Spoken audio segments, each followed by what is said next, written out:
Right, hello, I'm Debs. This is Debs Made This, and it's Friday, so this is Friday Sews.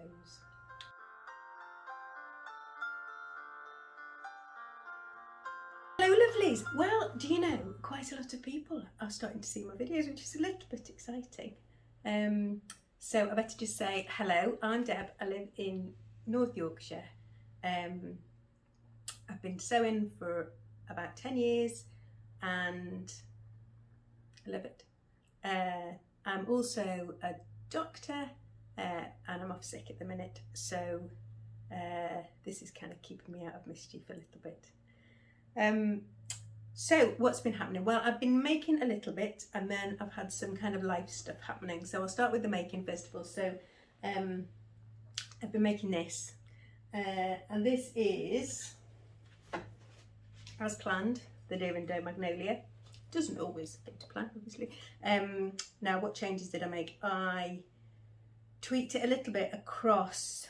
It has a princess seam. I think nearly everybody apart from me has made this, so you probably all know. I made version B, which has a shorter skirt, has a flutter sleeve, which I wasn't going to make, but I have, and a princess body and a tie at the back.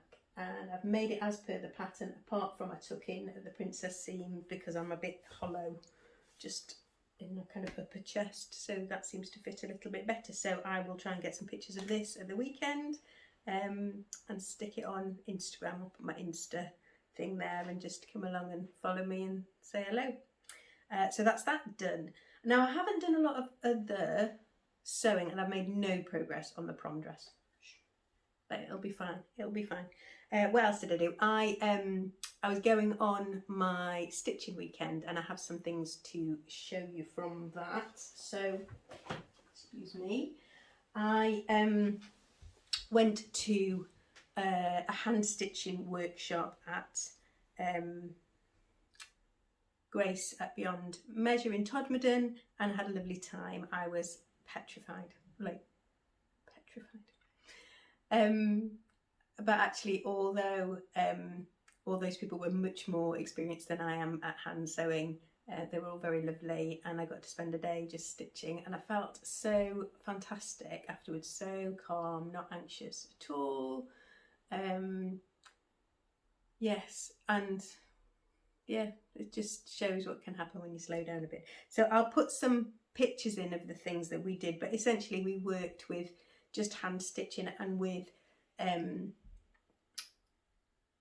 hand-dyed thread, which was either silk or bamboo in origin and dyed with kind of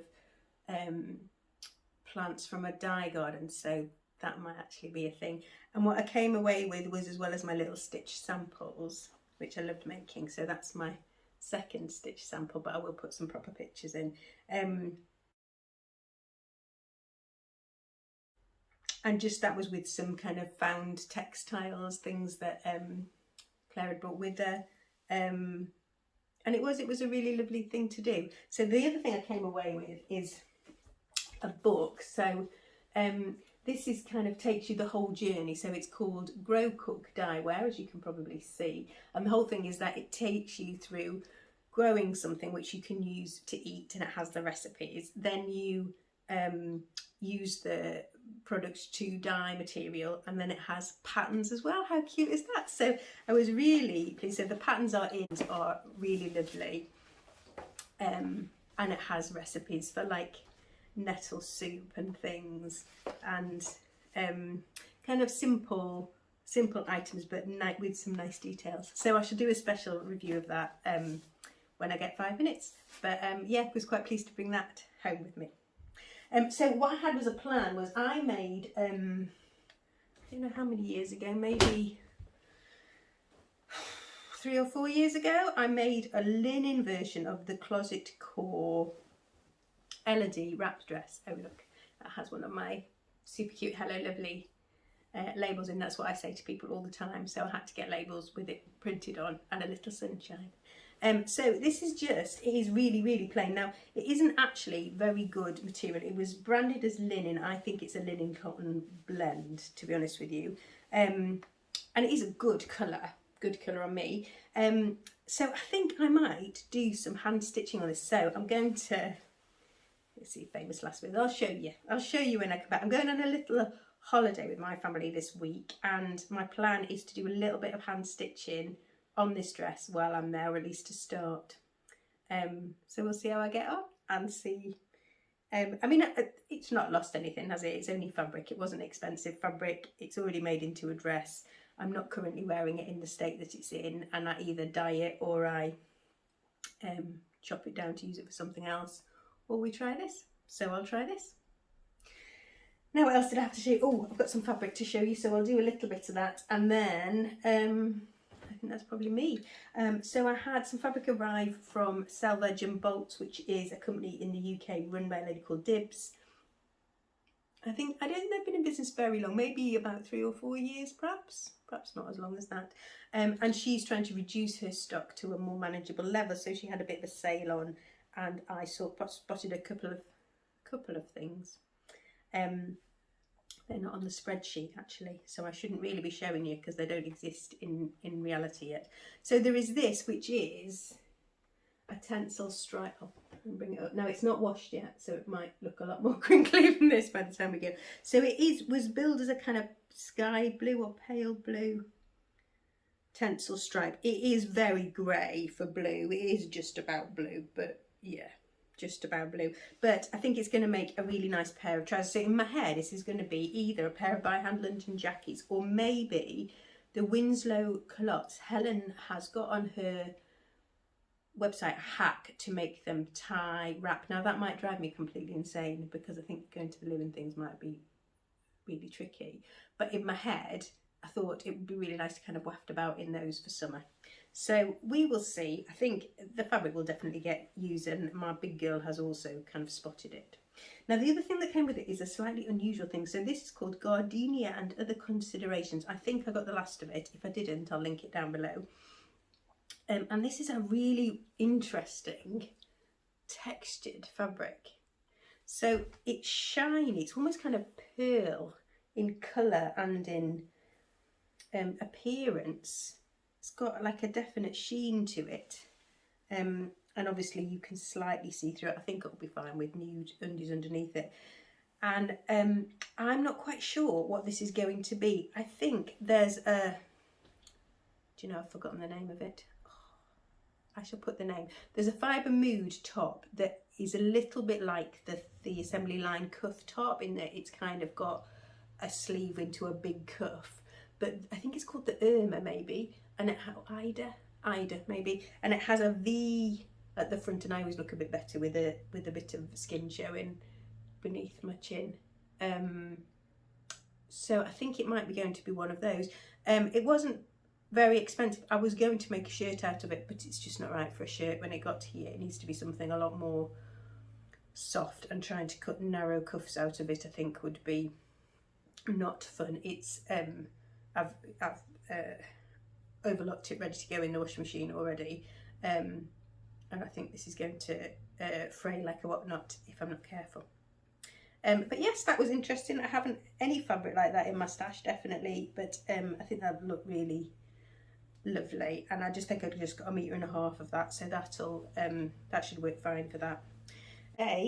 Today I am wearing a Love's Notions Rhapsody. Now this was I think it was a 5 thingy last week, so probably lots of people have already picked it up, but this is one of the most useful patterns that I possess. So for me, it's got set-in sleeves rather than a raglan sleeve, which I like. It's got a forward shoulder seam, which means that my broad shoulders and my forward shoulder thing, I don't have to do forward shoulder adjustments on the pattern, which I know is only little, but it just saves me having to do it.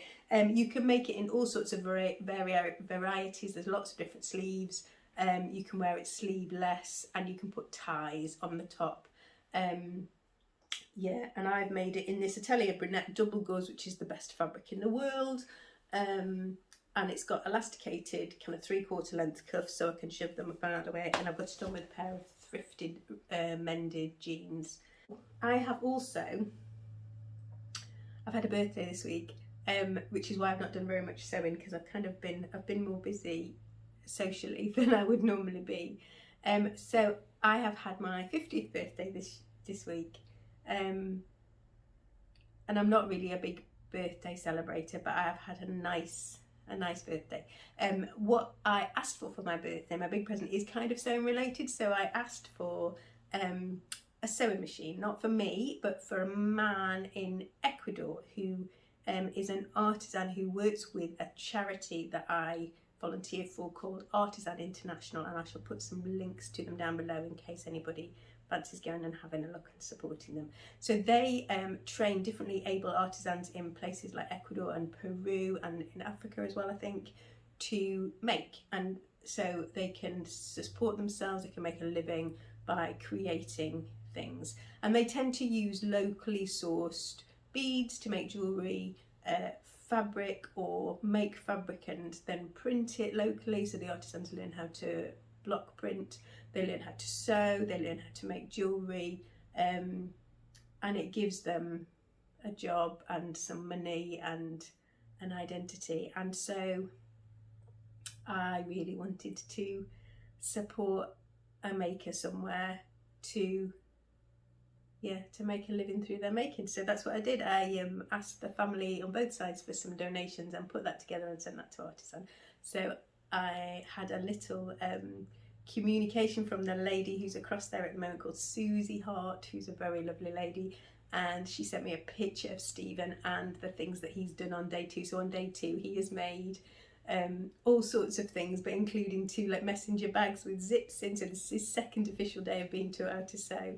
So he's very pleased that he's going to get his own sewing machine. So yeah, that made me happy this week. I think that's about me. We're away for a few days now, so there probably won't be a video from me unless I get a chance. So I apologise in advance for that, but I will try. If I get a chance to film something, I'll film it. So that's me, wherever you are in the world. I hope that you are having the opportunity to do some making, and I will catch you again next week. Bye for now.